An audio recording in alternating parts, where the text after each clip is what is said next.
ఆ ఇష్యూనే అలాంటి ఇష్యూనే నేను పిలిచి ఇది ఎంక్వైరీ పెట్టాను. డేట్ ఇస్తారు, ఇద్దరు పిలిపిస్తారు.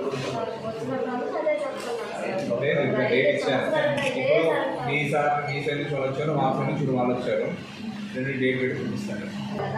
ఆ 3 ఎకరాలు సార్ మాకు ఉండేది. ఆ 3 ఎకరాలు కూడా వాళ్ళు 30 సెంట్లు ఆక్రమించేస్తే మిగిలిన మేము ఎట్లా తెలియజేస్తాం. ఇది ఇప్పుడు ఫ్రైడే శుక్రవారం పెట్టాను. శుక్రవారం మీకు నోటీస్ వస్తుంది. సాయంత్రం 4 గంటలకు రావాలి. నేను మీ వెరిఫై చేస్తాను, వాళ్ళు వెరిఫై చేస్తాను. ఎల్ఎస్ఆర్ గారు ఫీల్డ్కి వస్తాడు, అన్ని తాతలు గారు ఫీల్డ్కి వస్తాడు. అన్ని చెక్ చేసుకున్న తర్వాత అంటే వాళ్ళు వాడదని చెప్పిన రెండు చూడాలి కదా. తర్వాత మండల సర్వే వచ్చారు, వచ్చి కొలిసారు. ఇది మీరేనే ఇది ఆక్రమణ అయ్యింది.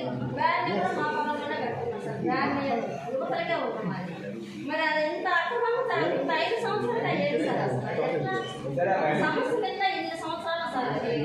ఇది కృష్ణారెడ్డిపాలెం, కలిగిరి మండలం. మాది గవర్నమెంట్ ఇచ్చిన పొలము 2 ఎకరాల 94 సెంట్లు మా మామగారి పేరు మీద ఇచ్చారు. అది మేము 4 అన్నదమ్ముళ్ళమి. అయితే మా పక్కనే ఉన్నటువంటి నలతాటి కృష్ణయ్య కుమారులు ఇద్దరు, నలతాటి హరిబాబు, బాలనరసింహ అనే వ్యక్తులు ఆక్రమణకు గురి చేసుకొని మా పొలంలో 30 సెంట్లు ఆక్రమించుకొని కంచి వేశారు. ఆ కంచి వేసేటప్పుడు మేము పోయి అడిగితే మేము కొలుసుకొని మీకు ఎక్కడైతే వస్తుందో అక్కడ వరకు తీసుకోండి అని చెప్పి ఆ రోజు చెప్పారు. అప్పటి నుంచి కూడా ఇప్పటిదాకా దాదాపుగా 5 సంవత్సరాలు దాటిపోతుంది. ఈ 5 సంవత్సరాల నుంచి అధికారుల చుట్టూ తిరుగుతూనే ఉన్నాం. కలెక్టర్ గారికి అర్జీ ఇస్తున్నాం, ఆర్డీఓ గారికి అర్జీలు ఇస్తున్నాము, ఎంఆర్ఓ గారికి అర్జీలు ఇస్తున్నాం. తర్వాత నోటీసుల మీద నోటీసులు పంపిస్తున్నారు. ఇదిగో రేపు వస్తున్నారో ఎల్లుండి వస్తున్నారని ఇట్లానే చెప్తా కాలయాపన చేస్తూ ఉన్నారు. ఇప్పటివరకు వచ్చినటువంటి మరి అధికారులు కూడా దాదాపుగా 4, 5 ఎంఆర్ఓలు మారారు, ఆర్డీఓ గారు మారారు, కలెక్టర్ గారు మారారు. కానీ మా సమస్య అయితే మాత్రము అట్టాగే ఉంది. మరి దేనికోసం ఇట్లా కాలయాపన చేస్తున్నారు మాకు అయితే తెలియలేదు. మరి అధికారికంగా ఏమన్నా వాళ్ళు రాజకీయంగా ఏదన్నా మరి ముట్ట చెప్పేమన్నా ఉంటారేమో మాకైతే తెలియదు. కానీ మరి ఎందుకని ఇట్లా కాలయాపన చేస్తున్నారో అర్థం కావడంలో అడిగిన ప్రతిసారి అదే చెప్తా ఉన్నారు. ఇదిగో రేపు పంపిస్తాను, ఎల్లుండి పంపిస్తామని. మరి ఎంఆర్ఓ గారు మొత్తము అది సర్వే చేసి ఇది ఖచ్చితంగా వీళ్ళది భూమి 30 సెంట్లు ఆక్రమణకు గురయ్యి ఉంది అని చెప్పేసి రాళ్ళు వేస్తూ ఉన్నారో తీసేస్తూ ఉన్నారు. మరి అట్లాంటప్పుడు మరి ఎందుకు పోలీసిస్తున్నారో, ఎందుకు దాన్ని వదిలేస్తున్నారో మాకైతే అర్థం కావడం లేదు. మరి మా పొలం మాకు ఇచ్చేదానికి ఎందుకన్నా మరి ఇల్లు గవర్నమెంట్ ఇచ్చిన పొలమే కదా, అదేమన్నా మరి సొంతది కాదుగా. గవర్నమెంట్ ఇచ్చిన పొలం మరి గవర్నమెంటే దాన్ని మాకు హ్యాండ్ ఓవర్ చేయాల్సిన పరిస్థితి ఉంది.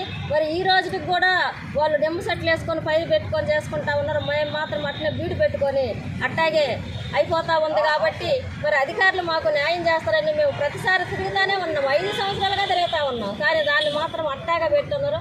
మరి కొలిసి ఇచ్చిన తర్వాత ఎంఆర్ఓ గారు విఆర్ఓని తర్వాత సర్వేని కానీ పంపించి ఆ కంచి తీసేయమని చెప్పి వచ్చి పంపించారు. దాదాపు అది జరిగి కూడా 2 సంవత్సరాలు అవుతూ ఉంది. దాన్ని తీసేసే క్రమంలో మరి హరిబాబు గారు అమ్మ ఇప్పుడు ప్రజెంట్ సర్పంచి ఆమె వచ్చి దాన్ని అడ్డగించి ఇది మాది తీయటానికి లేదని చెప్పేసి దాన్ని ఆపడం జరిగింది. ఆపిన తర్వాత విఆర్ఓ ఎంఆర్ఓ సర్వేర్ గారు మా దగ్గరే ఉన్నారు. కానీ ఆమె వచ్చి ఎప్పుడైతే అడుగుతుందో వాళ్ళు అసలు ఎక్కడున్నారో కూడా తెలియదు. వాళ్ళు ఎటు వెళ్ళిపోయారో కూడా మాకు తెలియదు. వాళ్ళు భయపడి వెళ్ళిపోయినప్పుడు మరి అధికారులు వచ్చి ఆ కంచి తీసేస్తున్నప్పుడు ఆపేసినప్పుడు మరి కంప్లైంట్ ఇవ్వాలి కదా.